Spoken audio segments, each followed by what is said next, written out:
le va? Bella noche, bienvenidos a Solo una Vuelta Más. Ya vuelve pronto Diego Seidman, que se está recuperando fantásticamente bien. Acá estamos empezando una noche intensa. Ustedes vienen siguiendo toda la cobertura de TN, de este hecho que impacta a todo el mundo. Hoy es el centro de atención. Son días de noticias prácticamente únicas. La invasión, el ataque militar, esto es una invasión, de Rusia a Ucrania, que genera el temor, el estupor, la indignación, pero también el análisis político, estratégico, económico de qué va a pasar allí, por qué pasó lo que pasó y cómo va a seguir esto. Así que esto va a ser la parte fundamental de esta noche que estamos comenzando a compartir con todos ustedes, con todo el equipo. La señora Lady Adriana Amado. ¿Cómo estamos? ¿Cómo está? Buenas noches, ¿cómo le va? Bella noche. El señor de la precisión y el rigor periodístico, el señor Pablo de León. Qué honor, Nelson. Muchas gracias. Buenas noches. El señor único. La originalidad permanente, el señor Osvaldo Bazán. Intrépido me había gustado más. ¿Te gustó más Intrépido? Vamos con Intrépido. Es lo único, te pones ya como todo, es un sumo, ¿sí? Bien. Bella noche. El Sherlock Holmes del equipo, el señor Rolando Bárbaro. ¿Cómo estamos? ¿Bien? Muy bien, gracias. No me voy a quejar como Bazán yo. Yo acepto lo que usted... A él no le gustó, así que me quedo con el intrépido. Yo creí que el intrépido, digo, le voy a poner un poquito más. Intrépido. Eres bastante chupamedia, vamos. Perfecto, estamos comenzando esta noche con el tema Ucrania-Rusia. Lo tenemos ya al senador Martín Ustúa, que además fue embajador argentino en Washington. Un hombre de la economía, fue ministro de Economía, es decir, está con la capacidad para analizar políticamente lo que esto significa en el tablero internacional, políticamente lo que significa internamente por su posición de senador y el análisis de lo que está haciendo o no el gobierno y económicamente a la luz de las consecuencias que vaya a tener. Senador, ¿cómo le va? ¿Qué tal? Buenas noches, ¿cómo están? Una primera apreciación, si tuviera que decir hoy, ¿dónde estamos? ¿Dónde está? ¿Dónde estamos? ¿Dónde está el mundo? Efectivamente, ¿dónde estamos nosotros, no? Bueno, el mundo me parece que entró en un territorio desconocido. Entró en aguas que hace mucho tiempo que no se navegaban. Desde la Segunda Guerra Mundial que no hay confrontación directa entre potencias. Han ocurrido, obviamente, uno puede hablar de Vietnam, o puede hablar de Corea, o puede hablar de Kosovo, pero este tipo de acción directa con confrontación tan fuerte entre potencias hace mucho que no ocurría. Más allá del devenir de por qué esto acontece así ahora, lo cierto es que el gobierno de Putin ha atravesado una línea que deja a todo el mundo en un lugar absolutamente desconocido y que tiene consecuencias que todavía no alcanzamos a dimensionar. En primer lugar, como decía, otra vez guerra en Europa, ¿sí? Algo que de una gravedad muy intensa. En segundo lugar, como hemos tenido 70 años sin este tipo de conflictos, la reacción del resto del mundo, lo que puede hacer, no está muy clara. Y hoy lo que vemos son sanciones de índole económica, más que nada, que en primer lugar no sabemos, primero, qué tanto afectan hoy la decisión de Putin de continuar o no, claro. Parece poco, ¿sí? Y en segundo lugar, si afectan en general en un plazo más largo. Cuando uno mira el bloqueo a Cuba o cuando uno mira a Venezuela, no es que la acción económica de aislamiento por parte de la comunidad internacional modifican en el corto plazo el devenir de los acontecimientos, y el devenir de los acontecimientos hoy está cobrando no solamente vida, sino un cambio de reglas internacionales. Un punto para preguntar y ya empieza la mesa, ¿no? Porque además usted fue embajador argentino en Washington. Hoy, a través de las redes, estaba viendo que, como siempre ocurre, la ciudadanía americana no quiere participación de americanos, no quiere que mueran en territorio extranjero, después de lo que fue Vietnam, Afganistán y demás. Porque este es un punto clave. Hoy usted entiende que esto condiciona el accionar hoy de Biden como hubiera sido de Trump frente a esta necesidad tal vez de actuar con la fuerza. A ver, primero sabemos que Trump dice cosas distintas en momentos distintos del tiempo, sí. Pero ahora no es que avalado, pero hasta elogiado el comportamiento de Putin. Dijo, es un genio. En segundo lugar, creo que obviamente en Estados Unidos, para que nos demos una idea de lo que han significado las guerras en Estados Unidos tiene alrededor, cuando se habla de los excombatientes, que siempre son un tema de discusión en las campañas y que están siempre omnipresentes en la discusión, en el debate público americano, Estados Unidos en este momento tiene alrededor de 18 millones de excombatientes. ¿sí? Entonces, obviamente que es un tema de hipersensibilidad en la opinión pública americana. Ahora, también es cierto lo siguiente, es después de falta de ejercicio, por suerte, en el mundo durante 70 años en conflictos de esta magnitud, esta gravedad, que pueden implicar al resto del orbe de una u otra manera, no hay un ejercicio de cómo abordarlos. Otra vez, no sabemos cuáles son las respuestas que pueden disuadir de este mismo comportamiento, no a Rusia, sino si este es un comportamiento que termina sin ser castigado a la escala que debe ser castigado, ¿qué impide que otros tengan un comportamiento similar? Bien. Y por ende eso también empieza a repercutir en cómo el mundo se percibe a sí mismo en términos de cómo se debe autoproteger o cuáles son los rubros de gasto que tienen que ser primordiales, si los países tienen que empezar a gastar más en materia militar, si este tipo de conflictos se puede extender. Por eso digo que estamos navegando aguas poco conocidas. Lo que sí está claro es que entre la restricción interna de Biden, más la falta de ejercicio, más el castigo por ver que Putin se sale con la suya, es muy probable que esto afecte el equilibrio político dentro de Estados Unidos. Lustó, te quiero traer a la Argentina. Hoy el gobierno sacó un comunicado a través de la Cancillería, pero lo dio la portavoz Nelson, en el cual condenó el ataque, por primera vez puso Rusia, Ucrania sobre la mesa y condenó el ataque de la Federación Rusa a Ucrania. Pero hay algunas cosas, y te quiero preguntar, porque vos estás en el Senado, y la presidenta del Senado es Cristina Kirchner. Vamos a ver, Nelson, la cuenta de Cristina Kirchner, que es la vicepresidenta, que ha tenido relación como presidenta de la Nación con Rusia. Vamos a ver sus últimos tweets, 27 de enero. No hay ninguna referencia de Cristina Fernández de Kirchner, que tanto le importa la política, la geopolítica, que hizo una lectura de esto cuando fue el tema de las vacunas. No hay ninguna reacción hasta el momento, hasta esta hora, de la vicepresidenta. ¿Qué opinás de esta situación, Lustó, de lo que dijo Alberto y del silencio de Cristina? A ver, primero con respecto al silencio de Cristina, tanto como la primera reacción de Cancillería, son contradictorias con la misma postura que tuvo Cristina en 2014 con la invasión de Crimea. Porque en ese momento Argentina estaba sentada en el Consejo de Seguridad de las Naciones Unidas y cuando uno mira lo que expuso en ese momento Marita Perceval, que era la embajadora de la Argentina ante las Naciones Unidas, claramente condena la violación de la integridad territorial, de la soberanía y de la autodeterminación. Entonces hubo una condena en ese momento que contrasta con lo que vemos hoy. El primer comunicado de Cancillería me parece que este corrige un poco lo que fue el primer comunicado. El primer comunicado para mí daba cuenta de varias cosas. Primero, no era sorprendente, había dado cuenta del viaje que había hecho el presidente y la actitud que había tenido el presidente en su reunión con Putin. Creo que eso es significativo. Y segundo, creo que la Argentina subestimó, otra vez por falta de un análisis muy profundo, cuáles eran los posibles escenarios. Había 3 posibles escenarios acá que estaban descritos por todos los analistas internacionales en geopolítica. El primero es que esto fuera una escalada hasta un nivel de negociación. El segundo, un conflicto bélico limitado. Y el tercero, con más baja probabilidad, pero no desdeñable, hablaban de 30%, que esto terminara en un conflicto bélico a gran escala y una invasión completa, que es lo que terminó ocurriendo. Entonces yo creo que el primer comunicado fue una suerte de desprecio por los posibles escenarios que después podían ocurrir y creo que hay una corrección. Pero por otro lado, estamos viendo que no hay ni una sola palabra de la vicepresidenta, a pesar de que su postura cuando fue presidenta fue distinta. Y sobre esto solo podemos especular, no podemos decir mucho, pero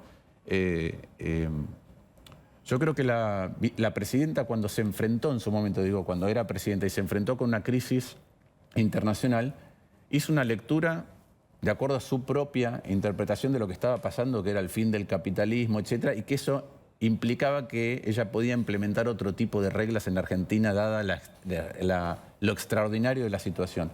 Yo veo que en el silencio de hoy quizá hay un componente de esto, es qué es lo que está pasando en el mundo, a ver qué cosa extraordinaria debería ser Argentina en un contexto absolutamente distinto. ¿Cómo crees que le cae al kirchnerismo realmente lo que está pasando? Porque uno solamente con sobrevolar un poco las redes se encuentra con que hay gente que habla a favor de la invasión de Putin. Argentinos que hablan del supuesto nazismo de una parte de Ucrania, que hablan de que Estados Unidos habría motivado todo este enfrentamiento entre Ucrania y Rusia. El kirchnerismo, ¿qué percibís vos que siente frente a esta invasión? ¿Crees que lo condena o crees que tiene una mirada un poco más tolerante con lo que está ocurriendo y lo que está haciendo Putin? Primero, no sé si hablar del... Hoy ya no sé qué es el kirchnerismo.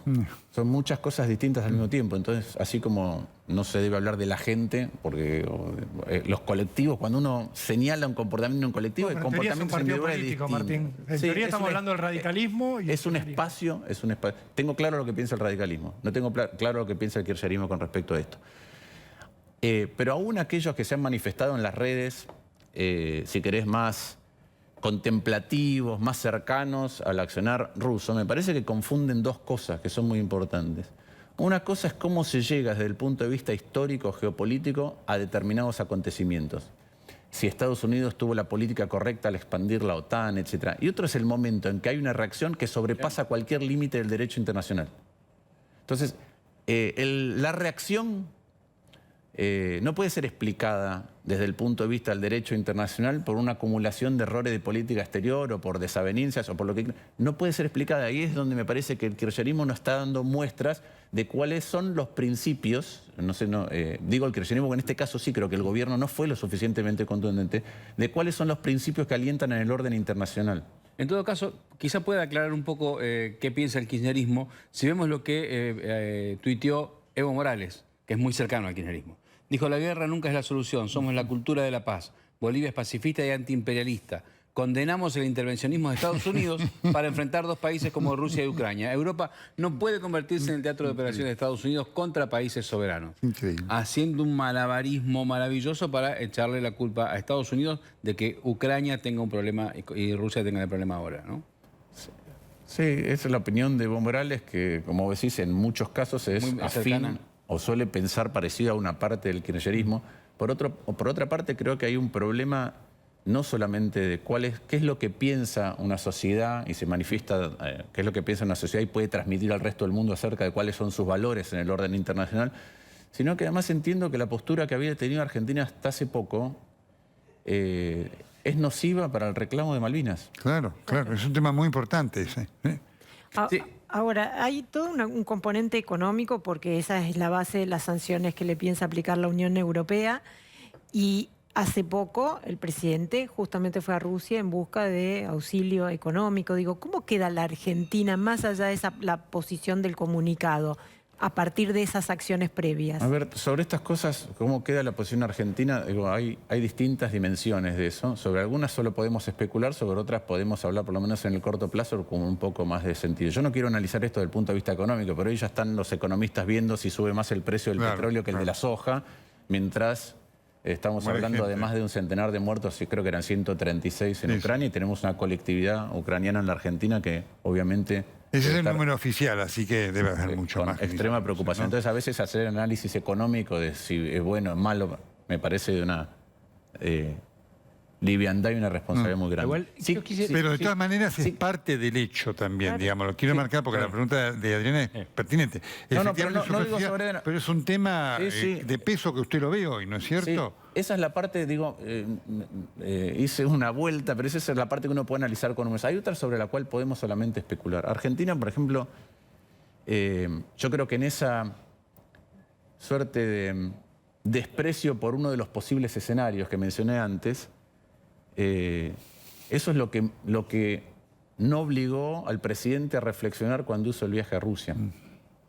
Y también creo que ese comportamiento, a los ojos de lo que está ocurriendo hoy, es percibido seguramente distinto por algunos de los países con los cuales nosotros tenemos que sentarnos porque son accionistas del Fondo Monetario. O sea, haber dicho que ofrecer a Argentina como puerta de entrada de Rusia a Latinoamérica, ¿qué nos va a costar? Yo no sé, digo, todo esto es especulativo. ¿Qué quiero decir con esto? Una cosa es pensar esas declaraciones en un contexto donde había un arreglo. Un arreglo, no estoy hablando ya del Fondo Monetario, es un arreglo diplomático de la situación en Ucrania. Y otra cosa es la resignificación de eso frente a los accionistas, no sé, el accionista alemán, quizás hasta el propio Estados Unidos, que fue el que más estaba empujando para que hubiera un acuerdo. Entonces me parece que hay cosas que se resignifican en este contexto, de la misma manera que uno de los impactos económicos es que si la ecuación fiscal producto de que estos hablamos es distinto, entonces el esfuerzo que tiene que hacer Argentina para cumplir con alguna de las cosas a las que se iba a comprometer o se estaba comprometiendo también es diferente. Entonces esto afecta al escenario Y por eso creo que, aunque sea contradictorio con la postura que tuvo cuando era presidenta, me parece que el silencio de la vicepresidenta hoy tiene que ver con la especulación o con el análisis o con los escenarios que se está planteando en su cabeza sobre lo que esto implica en el orden mundial. Igual quiero volver sobre algo que planteaba Rolo, me parece que es importante para discutir. Porque mirá, vos decías la posición del kirchnerismo, del peronismo. Miremos, vamos de ahora para atrás. Sobre Rusia hay diferentes posiciones. Sí. El silencio de Cristina significa algo y el de la Cámpora también. A poquito atrás, el acuerdo con el fondo. Mayans hoy volvió a decir que los senadores quieren ver la letra y si no, no hay aprobación. Vayamos más para atrás. Las elecciones, después de las PASO, la presentación de las renuncias, después los cambios de ministerio que fueron, que no fueron. Esto es el peronismo hoy. Entonces, esta ensalada y este cabildo abierto en todos los temas. Está en todos los temas y va a ser así hasta el 2023. Pero planteo lo siguiente, y por eso que Martín está hablando de se resignifica un poco lo que hizo Alberto en Rusia a partir de que ahora hay una guerra, por supuesto. Pero la verdad es que fue coherente el gobierno en optar por negociar con Rusia por la vacuna y dejar de lado a Estados Unidos, acercarse a Rusia y buscarlo como un socio, como bien decía recién Osvaldo, mostrarse como queremos ser la puerta de entrada de Rusia a Latinoamérica. Entonces, se ha mantenido una coherencia siempre, aún con el acuerdo pendiente. ¿Esto puede traerle a Argentina en el corto plazo alguna cuestión que nos perjudique a todos? Digo, que nos deje parados a los argentinos en un lugar más cercano de la locura de Putin, de una postura que está más alejada de Europa, de lo que quizás siente el común del ciudadano argentino. A ver, a mí me parece primero que muchas de esas posturas que muchas veces tiene el kirchnerismo en política exterior son pueriles, maniqueas y simplistas. ¿Sí? Y en todo caso, además, me parece que resultan a los efectos prácticos inclusive irrelevantes. Irrelevantes para que no es que las cosas que dijo el presidente delante de Putin pueden a nosotros parecernos vergonzosas, pueden fuera de lugar. Me imagino que a Putin no le significan absolutamente nada. La actitud de Putin durante la entrevista moviendo las piernas y los pies marcaba el hecho de decir ¿cuándo terminamos con esto? ¿No? Entonces no veo esa sobreactuación, tampoco veo que tenga ningún beneficio concreto de ningún área específica para la Argentina. Y me parece que nosotros pertenecemos además a otro lugar del mundo, a otro continente, donde nuestros intereses están en otro lugar. Sí, pero me parece, insisto, que esas posturas son incomprensibles, son casi de rebeldía de colegio secundario. Lo que siempre estuvimos viendo en cuanto al estilo de comunicación es que el kirchnerismo suele priorizar la comunicación hacia dentro del partido que hacia la sociedad y hacia el mundo. Y creo que el comunicado de hoy también expresaba esa ambivalencia, ¿no? Que tenían que dar una declaración contundente, pero bueno, tampoco podían enojar a la tropa, entonces... Hablaban de escalada en lugar de hablar de invasión.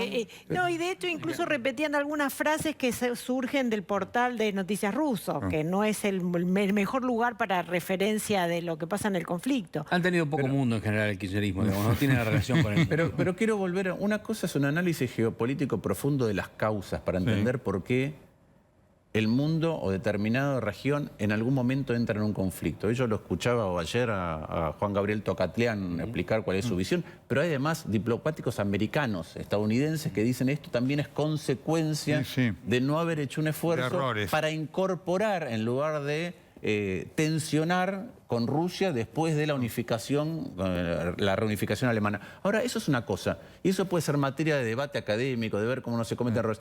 Ahora, ahí es donde digo que uno traza una línea en el derecho internacional y como sostenedor de determinados principios en un espacio político tiene que ser claro. Todo eso se transforma en irrelevante cuando hay una invasión de un país a otro que cuesta vida. Ahí se acaban esas especulaciones. Sobre todo por el modo en que el mundo ha decidido, entre los grandes países, arreglar los conflictos después de haber padecido 2 guerras mundiales, ¿sí?, imprevistas cada una en su momento, y que costaron lo que costaron. Nelson, usted hablaba antes del gesto de Putin, por ahí estaría bien ver alguna de las imágenes de Alberto cuando estuvo en Rusia con, son impresionantes, con Vladimir Putin. Ahí está, veamos cuando lo recibe. Está el abracito de Alberto, ¿no? Típico, ¿no? El toqueteo así, ¿no? Ahí está. La actitud de Putin. Uno debería, para hacerlo completo, compararlo con la actitud cuando fueron los otros. Cuando fue Macron, que estuvo en la mesa larga, lejano, sin que tengan los datos genéticos de él al hacer un PCR. Bueno, ahí está la charla entre ellos dos. Sí. Y después toda esta cuestión de lo que dijo Alberto, lo que mencionaba recién Osvaldo, ¿no? De Argentina, que no había el problema en que fuera la puerta de entrada a Latinoamérica, Argentina sea la puerta de entrada de Rusia. Después esta confusión de que algunas cosas Alberto supuestamente las dijo no sabiendo que se estaba escuchando. Claro, que sí, él decía, increíble, ¿no? increíble. Como que él quería decir algo ahí que públicamente no lo iba a decir, que era esta historia de que Argentina tenía que dejar un poco la dependencia de los Estados Unidos y del Fondo Monetario Internacional. Ahora, ¿eso lo dijo pensando que no se estaba escuchando? Bueno, algunos en la comitiva dijeron que eso fue lo que pasó, que era algo que tenía que decir ahí, pero no que no fuera una persona. Pero más allá de eso, a ver, si esa es la explicación para lo que, lo que dijo sí, Alberto, es la explicación. es doblemente grave. Bueno, claro. ¿Sí? Un día, porque una vez no nos dimos cuenta, pero además quiere decir que en privado ese es el tipo de conversación que tiene con el líder de otro país. Es decir, en privado dice una cosa y en público otra cosa. Digo, yo contrasto eso con el discurso público de Alfonsín frente a Reagan. Entonces digo, ¿Pero te sorprende que Alberto tenga doble discurso? ¿Que diga una cosa delante de una persona y diga otra frente a otras personas? ¿Realmente? No, porque creo que esa es una característica de su comportamiento, que creo que trata de decir a distintos interlocutores no lo que él piensa que los interlocutores quieren escuchar, porque yo insisto, creo que a Putin lo que le dijo Alberto, que estaría con la cabeza en todo esto... Sí, obvio. No le modificaba mucho. No es que dice, bueno, ahora tenemos en Argentina la puerta de entrada. ¿Y es difícil ser oposición a un presidente así, que dice una cosa y dice otra? No, yo creo que eso genera un problema diferente. Por ejemplo, vamos al acuerdo con el fondo. Un presidente que lo que genera es desconfianza en la interlocución con el resto del arco político y que en algún momento tiene una necesidad... ¿sí? Una necesidad de apoyo, lo que genera es un enorme signo de interrogación acerca de cómo reacciona al día siguiente. Así es. Esa es la verdad. ¿Y cómo se trabaja con esa incertidumbre? Ustedes como oposición, ¿cómo trabajan con esa incertidumbre? Con la mayor responsabilidad de cara a lo que intentamos evitar que le ocurra a la sociedad argentina, sabiendo que eso por ahí tiene un costo en la posición pública nuestra. Pero es imposible pensar que uno... entra en una discusión o un debate, una conversación en este momento con el gobierno nacional y que cada uno de los lados hace un esfuerzo por acercar posiciones en aras de algo que es mejor para el bien común y que eso, la otra parte, si el gobierno cumple al día siguiente con eso, a nosotros nos pasa en temas más chiquitos en el Senado, nos pide una sesión específica por un tema, por ahí uno accede o el espacio accede y después lo que hay es una agresión permanente durante la sesión. Entonces esa es una manera de socavar la confianza y el diálogo posible. Y es un problema en virtud de lo que le está ocurriendo en la Argentina. Recordemos lo que le pasa a la Argentina. Recordemos, uno, de dónde venimos estructuralmente. Yo hace poco decía, porque me parece que la mejor imagen posible es una que usa Pablo Garchunov, que es a nadie en los 70, si le hubieran dicho dónde iba a estar Argentina, dónde íbamos a estar los argentinos, la familia, en el 2020 jamás hubiera dicho que en este lugar. No, claro, por supuesto, como 40% de pobreza. Entonces, eso es lo que viene pasando. A eso le tenemos que sumar una década donde no hemos crecido, a eso le tenemos que sumar la pandemia y a eso le tenemos que resolver los problemas urgentes que están ocurriendo. Todo lo cual tiene enormes repercusiones e implicancias y consecuencias negativas en nuestra vida cotidiana. Desde la incertidumbre laboral, la inflación, la imposibilidad de acceder a proveerse de las cosas mínimas necesarias, la imposibilidad de pensar en el futuro de nuestra próxima generación, de nuestros hijos, la imposibilidad de transitar tranquilamente la vida. Entonces, eso es lo que está ocurriendo y si las reglas de la interacción con el gobierno nacional son esas, es muy difícil generar un ámbito de confianza para resolver esas cuestiones. Senador, usted va a tener protagonista en uno de los hechos que viene ahora, lo mencionaba Pablo de León, el tema del acuerdo con el Fondo Monetario Internacional. Ya hoy hubo desde la presidencia de la Cámara de Diputados una advertencia de que mañana ese proyecto no llega a diputados, así que habrá que, el martes no va a estar. Digamos, Usted, primero, ¿cómo lo ve? Usted negoció ante el Fondo Monetario Internacional, vivió todo eso, digamos. ¿Cómo lo ve en cuanto a perspectiva? Y además, obviamente, ¿qué actitud van a tener ustedes? A ver, en primer lugar, es muy difícil opinar de algo que todavía no sabemos cómo es, porque lo que hay son trascendidos. Eso es lo que ha habido. En segundo lugar, volviendo a la informalidad o la falta de calidad en la gestión del gobierno. El gobierno, por ejemplo, ya modificó 2 veces la fecha en que va a mandar el acuerdo con el fondo. De la misma manera que nos dijo que íbamos a tener sesiones extraordinarias y no fuimos convocados nunca. Con respecto al acuerdo con el fondo, yo soy de los que cree que el marco relativamente laxo del acuerdo con el fondo, si pudiéramos ser responsables, que es lo que hablaba antes colectivamente, nos provee por primera vez en estos años de gobierno del presidente, donde no tuvo un plan económico, la posibilidad de sentarnos a ver cómo las cosas que igual hay que resolver en la Argentina, independientemente de una negociación con el fondo, se pueden discutir. Yo creo que ese es el ámbito en el cual nosotros debemos debatir el acuerdo con el fondo. Por ende, yo soy de los que cree que lo que nosotros tenemos que debatir es la totalidad del acuerdo, contenidos incluidos. ¿Por qué? Primero porque cuando el kirchnerismo mandó esta ley de que el acuerdo con el fondo tiene que pasar por el Congreso, lo hizo cambiando un artículo de la Ley de Administración Financiera que efectivamente para todo lo que son multilaterales, el Banco Mundial, el BID, la CAF, el Fondo Monetario, habilitaba al gobierno nacional, solamente al Poder Ejecutivo, a hacer los acuerdos. Cuando lo manda, no dice todos los multilaterales, dice solamente el Fondo Monetario. Claro. Quiere decir que al kirchnerismo no le preocupó cuál era la moneda de endeudamiento ni la jurisdicción la jurisdicción legal del endeudamiento, sino que le preocupó son las condiciones del acuerdo. Entonces el kirchnerismo dijo, cada vez que haya un acuerdo con el fondo, queremos discutir las condiciones del acuerdo con el fondo. Y yo creo que tenemos que discutir ese tipo de cosas porque son a través de las cuales las condiciones y cómo llegamos a esas condiciones, cuáles son las mejores alternativas, son aquellas cosas a través de las cuales vamos a debatir cómo mejorar la situación actual. Junto con este análisis técnico que se entiende, pero obviamente quienes nos están mirando dicen, bueno, yo puedo entenderlo o no, porque lo importante acá, la idea es que el gobierno, el kirchnerismo dice, no vamos a firmar esto porque esto perjudica a la gente. Nos está mirando la gente que dice, y yo no sé esto, este es un punto muy importante para tenerlo en cuenta en cuanto a, digamos, la realidad de las cosas y cómo transmitirle a la gente que sin esto no puede haber soluciones, a diferencia de lo que el kirchnerismo dice que, digamos, esta va a ser la causa de nuevos problemas. A ver, primero, ¿qué es lo que implicaría un default con el Fondo Monetario? Primero, creo que hay 2 países que han atravesado esa misma situación antes, ¿sí? 2 países con un nivel de desarrollo significativamente menor al nuestro. En segundo lugar, un no acuerdo con el fondo implicaría que Argentina no tiene dólares.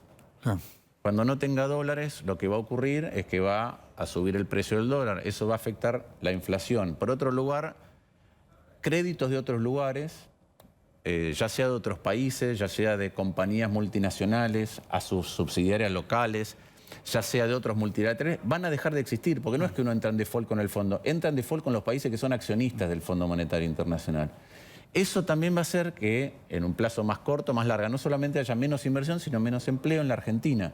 Entonces lo que vamos a entrar es en un territorio no conocido, porque Argentina no ha conocido ese escenario de este tipo de default con este tipo de organismos multilaterales, en el medio de una fragilidad gigantesca de la cual todavía nos tenemos que recuperar y con una angustia galopante en todos nosotros.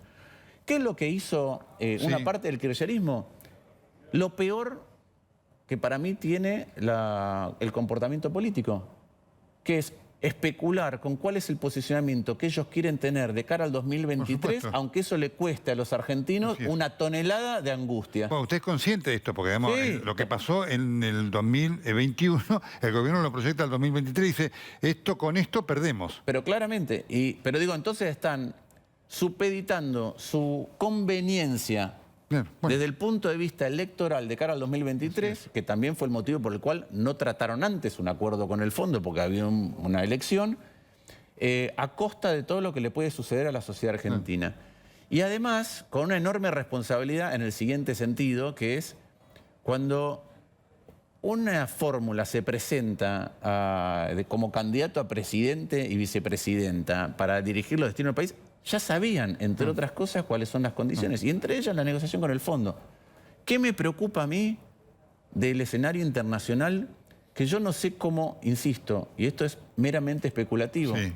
como Cristina generalmente tiene una noción de la geopolítica distinta de casi todo el mundo, Claro. y suele ver desde conspiraciones hasta grandes movimientos tectónicos en la geopolítica del mundo, yo no sé cómo esto ella lo va a interpretar y eso va a implicar en el Fondo Monetario. De la misma manera que el Fondo Monetario tiene, si quieren, 3 lugares distintos de las cosas se negocian. Uno es el staff técnico. Sí. Otro es el staff político, los funcionarios, donde los funcionarios, nuestra impresión, la de todos, es que los funcionarios nuevos que no tuvieron que ver con dar la asistencia en su momento, básicamente quieren sacarse el problema de encima. Dicen, yo no di este crédito, no quiero que Argentina vaya de fondo, acomodemos esto un tiempo. Y después está el directorio.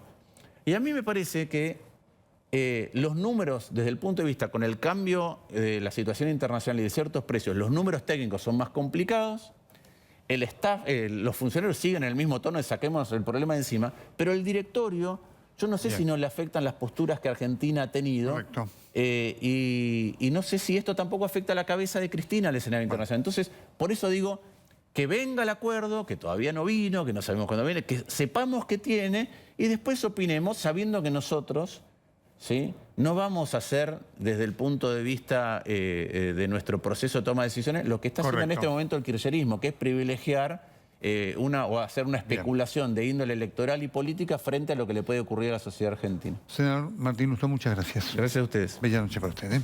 Muy bien, este es el análisis. Iba a decir algo, siempre corta, tiene una... me corta la oración. Yo iba a decir... Hola. How are you? Good, and you?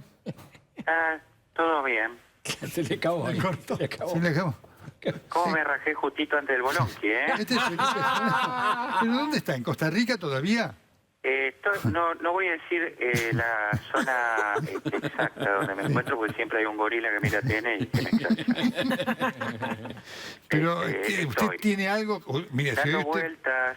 usted fuera canciller hoy, tendría algo que... no Bueno, sé si lo le agradezco a Santi Cafiero, ¿no?, que me relevó en el cargo.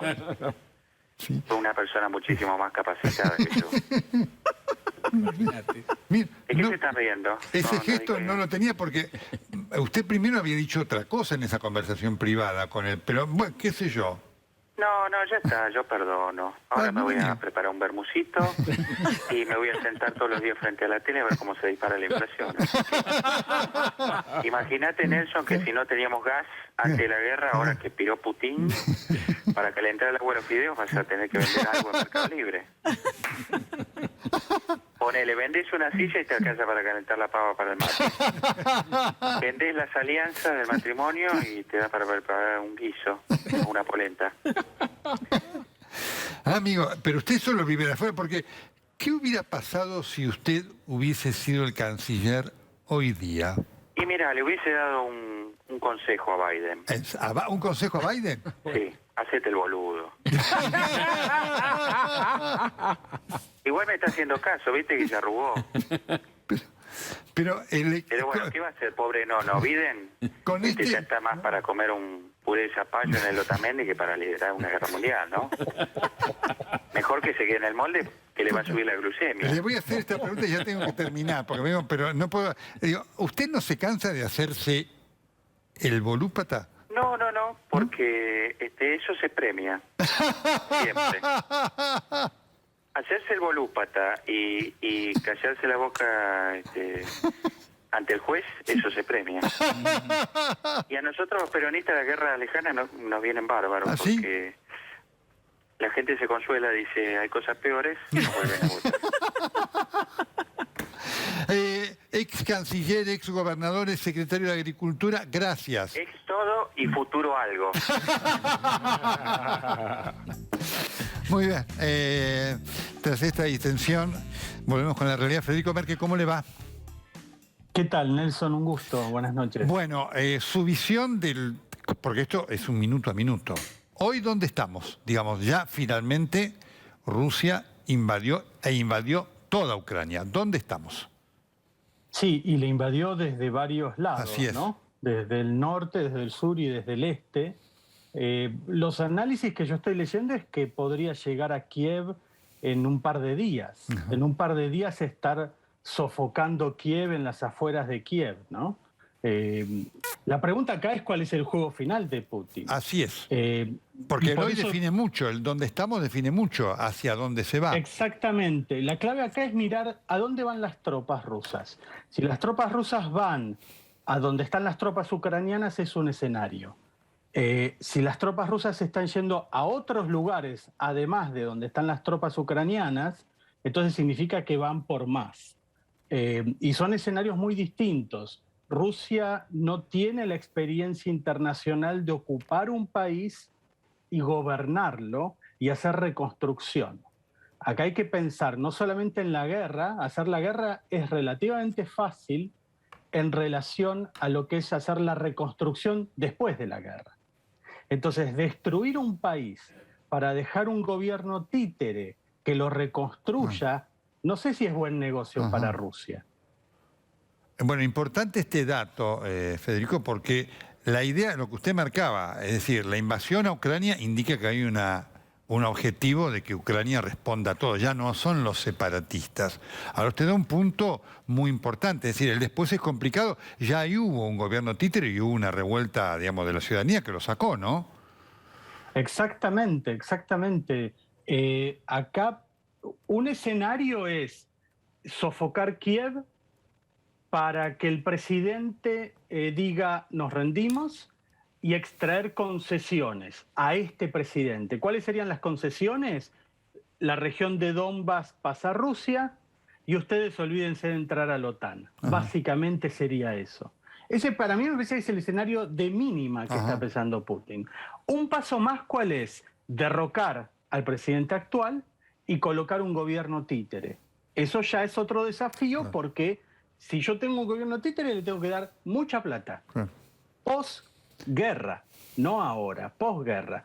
No sé si Rusia tiene esa capacidad para sostener gobiernos títeres a la distancia en un país tan complejo como lo es Ucrania, ¿no? Entonces me parece que son escenarios distintos que implican tiempos distintos en el posconflicto. El conflicto me parece que ya está bastante cantado, ¿no? Y es que Rusia triunfa militarmente, esto puede ser días más, días menos. La pregunta acá es qué va a hacer con ese triunfo militar. Ahora, Federico, ¿qué tipo de concesiones va a obtener? Y tengo preguntas de la mesa, pero le hago usted está planteando un escenario que implica una, no sé si llamar una abdicación, una claudicación o una inofensividad absoluta del así llamado Occidente. Básicamente sí, básicamente sí. Yo creo que esto se vio venir ya meses atrás. Yo esto lo llamo la tasa de descuento, ¿no? O sea, ¿cuál es el poder que tiene Occidente económico y militar para enfrentar esto? Es enorme. Solamente Estados Unidos tiene mucho más poder militar que Rusia.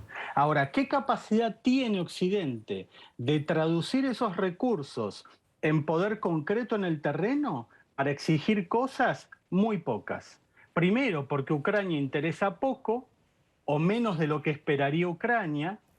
Segundo, porque son democracias polarizadas con muchos conflictos domésticos que les cuesta mucho internalizar los costos de ir a una guerra. Este no es el caso de Putin. Putin se puede dar el lujo de ir a una guerra y aguantar protestas en Rusia por un tiempo. Él no tiene que internalizar los costos de la guerra.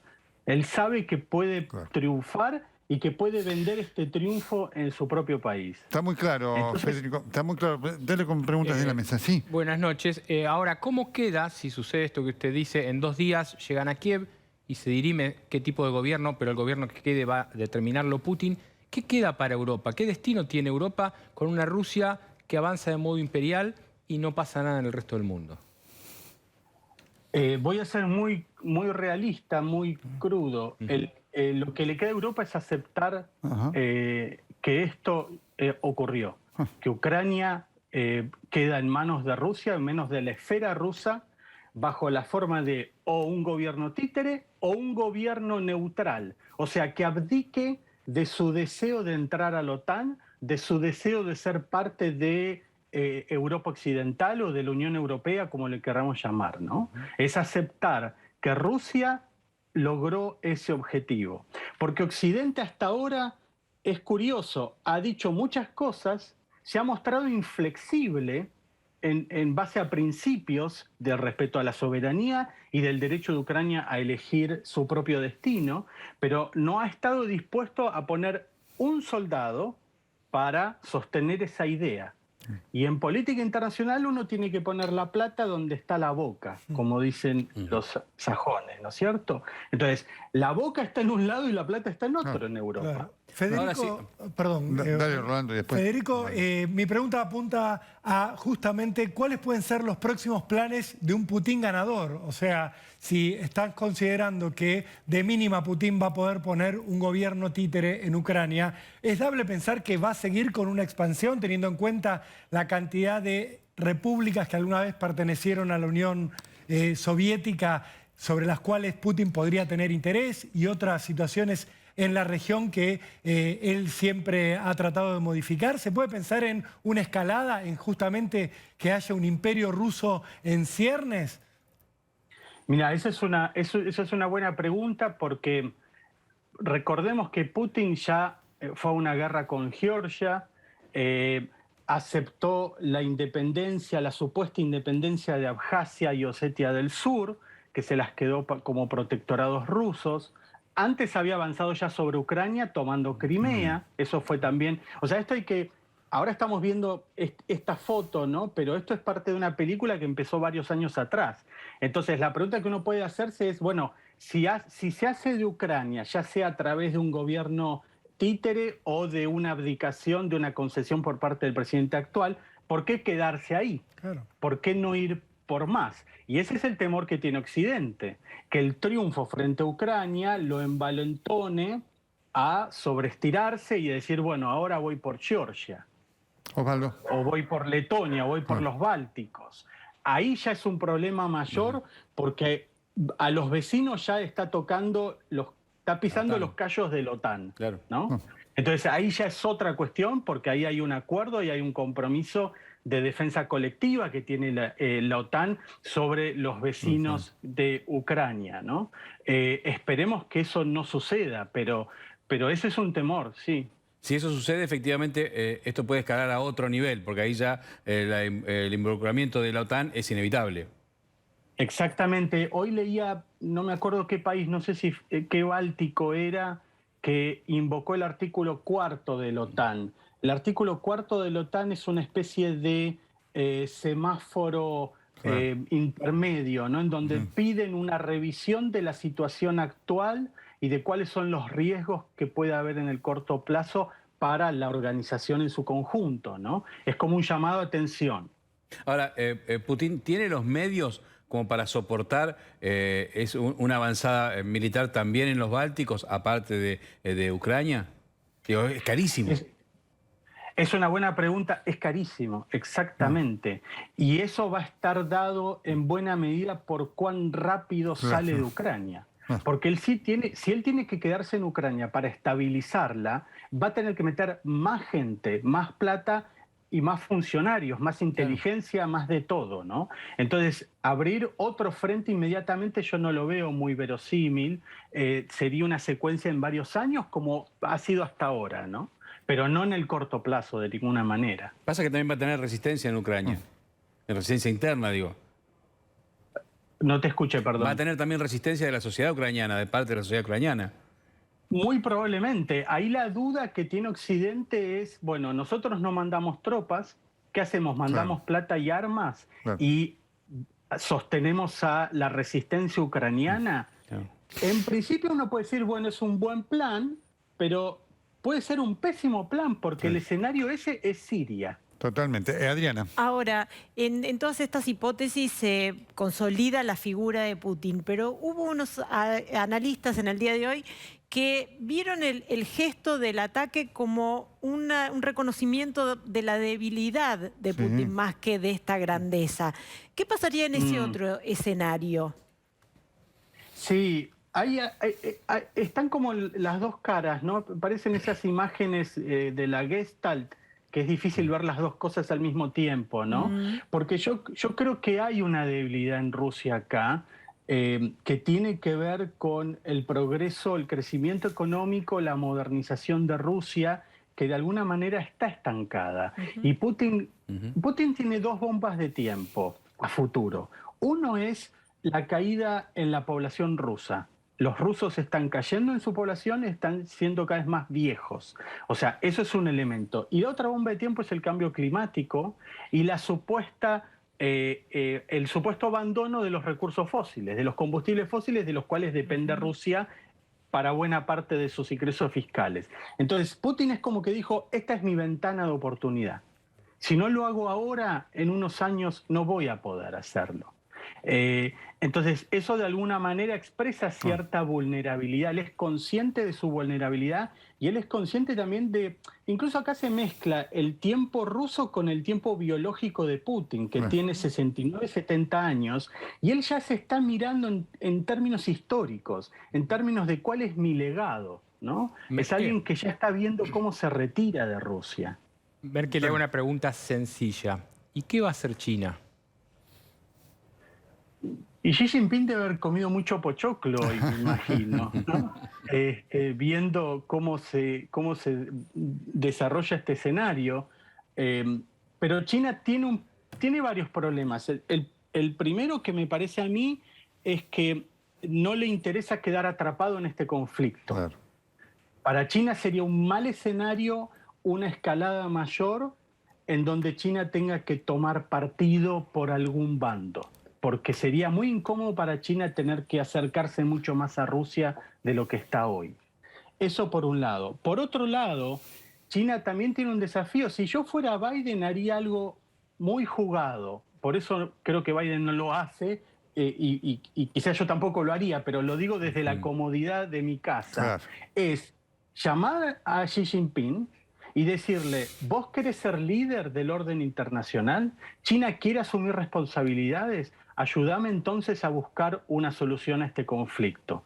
Tomen partido, digan algo, involúcrense, cosa que no está haciendo. Es cómodo lo que está haciendo China, como señalaba recién el ex canciller, ¿no? Correcto. Muy bien, ha sido clarísimo. Muchas gracias por su participación de este hecho de imprevisibles consecuencias que impacta a todo el mundo. Muchas gracias. Un placer, buenas noches, que estén bien. Muy bien, fantástico. ¿Sí, Nelson, una de las palabras que se escuchó mucho en el día de hoy fue Chernobyl, porque bueno, las tropas rusas tomaron Chernobyl. Usted estuvo ahí, ¿no es cierto? Estuvimos ahí con Maximiliano Heiderscheid y en aquel momento el equipo era David Santiesteve y Federico Romero. Sí, fue una experiencia. ¿Cuál es el riesgo de que lo tome Rusia ahora, esa zona donde usted estuvo? ¿Podría generarse un nuevo riesgo a nivel nuclear? Ahí hay dos cosas, porque lo que estamos mostrando ahí, el reactor ese es el reactor en donde estuvo el problema, pero los otros después siguen, están intactos y claramente para Rusia eso tiene un valor, primero porque ahí hay recursos para la energía nuclear, cosa que recién decía Federico Merkel, a Rusia le interesa. ¿Queda lejos de Kiev?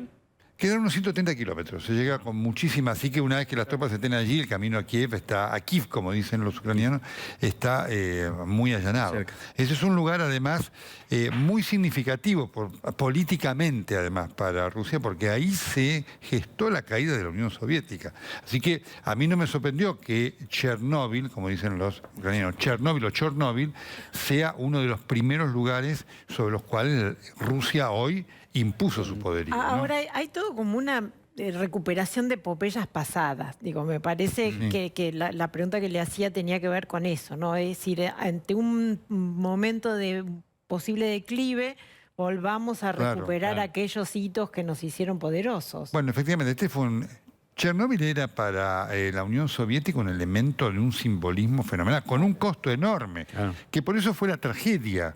La tragedia ocurrió porque después se encontraron con que habían puesto menos material del necesario para resistir la prueba que tenían que hacer. Está muy bien explicado además en la serie.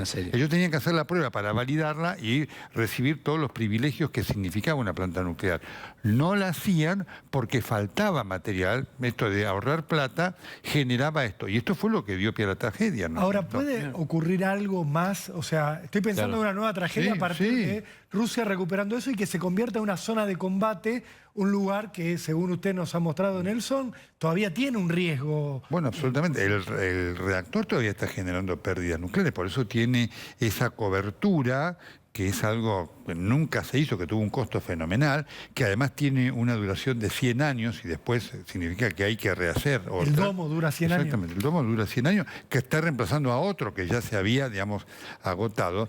Y ahí hay gente que ¿Hay gente va... viviendo ahí? ¿Cómo? ¿Hay gente viviendo? No, en la zona no vive gente, digamos. Donde está el reactor, la gente que trabajaba en el reactor vivía en Pripyat, no en Chernóbil.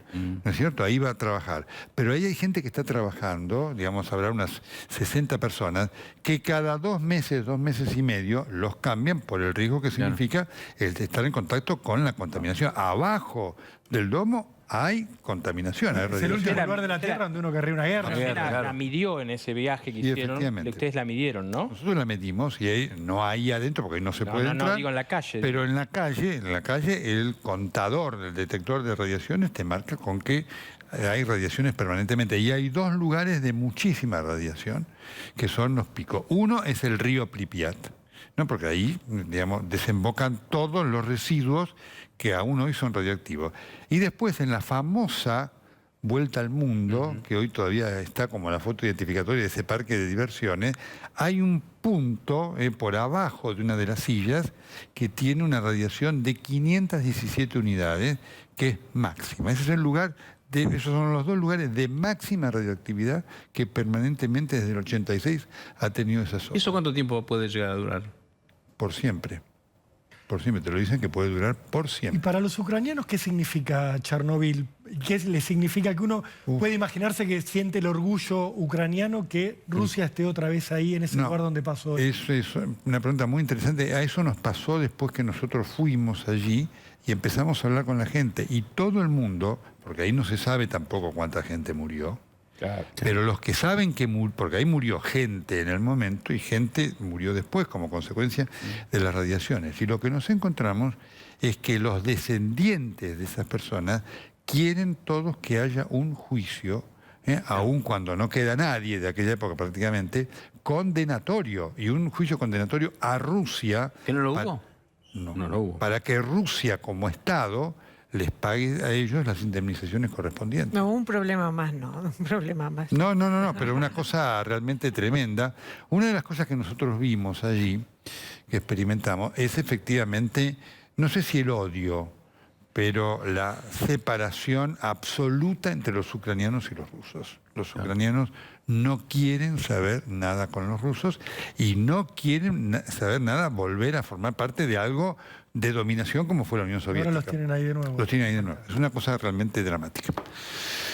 Muy bien, perfecto. ¿Ya el corte? Sí. ¿Cómo dura este programa? Vamos.